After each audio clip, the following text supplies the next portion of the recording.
Well, we're here with Phil Parkinson at the Diva Stadium in the aftermath of Altringham's 1-0 loss to Chester. Phil, another tough pre-season test. What did you make of the game today?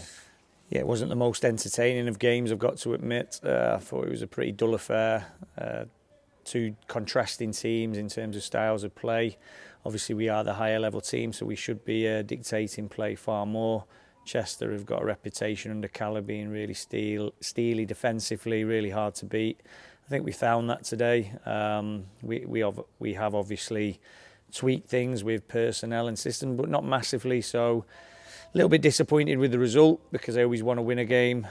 But overall, there was a lot of learning from that for me in terms of what we need to do better. And it's not difficult to see. We've got to really ramp it up in the next couple of weeks with our attacking play. I think we look more robust now. I think we look more like ourselves in terms of controlling games, but as I said, it was a little bit boring, so we've got to excite our fans as well. I've always said that since I've been here. I don't just want to win games, I want to win games well. We want to excite our fans, and we didn't do that enough today.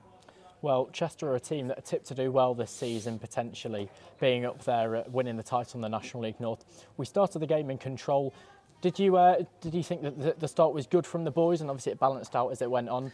Yeah, I felt we controlled vast majority of the game. Obviously they've countered us because that's what you do. They didn't really press as they countered us, and that was their game plan. It was there for everyone to see. For me, we could do that. We could sit in, keep giving them the ball and try and press and counter, but we want to control the game and then counter press when we haven't got the ball. When they have a restart, can we set up to press from the front? If not, then we obviously sit into a different kind of press, a mid press.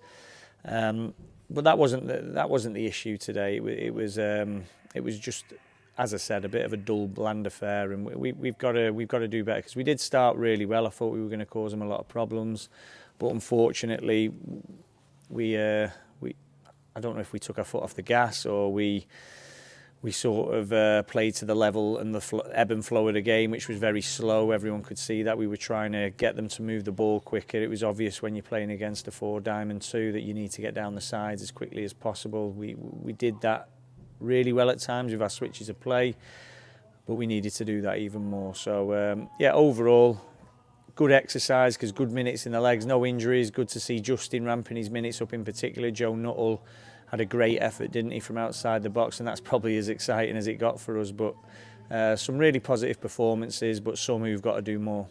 Well, as you mentioned it, Joe Nuttle had a good chance, a few chances, but a brilliant volley, good technique on it, just hit the underside of the bar and bounced out. Many people thought that he had a good game today. What did you think of it? Yeah, I did as well.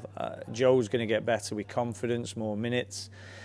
Before he went to Oldham, he was at Scunthorpe. That's a time where he was really powerful in the division. If we can get him anywhere near them levels, then we'll have a top forward on our hands and somebody who the rest of the players will really be able to feed off. But you can see as well, and I know they had a couple missing. We've not got Regan in at the moment. We're obviously still missing Ollie Crankshaw, Isaac Marriott. We've got to get a few of the lads up to speed, like Justin Amaluza. So we are in a really healthy position. We've just got to make sure that we're ready to hit the ground running, and when them other players come back, I think we'll be a real powerful force, particularly in the front rank. So we've just got to keep plodding along with what we're doing, improve every day in training, get the boys ready for that opening day, and realise that we have got a lot of players that are going to come back and make a big impact this season as well. We can't forget about them. Well, you made changes in the second half, obviously, and one of those players in the forward lines that did look really eye-catching was the trialist number 20. Did he give you something to think about? Yeah, absolutely. I thought he was superb. Carell did really well.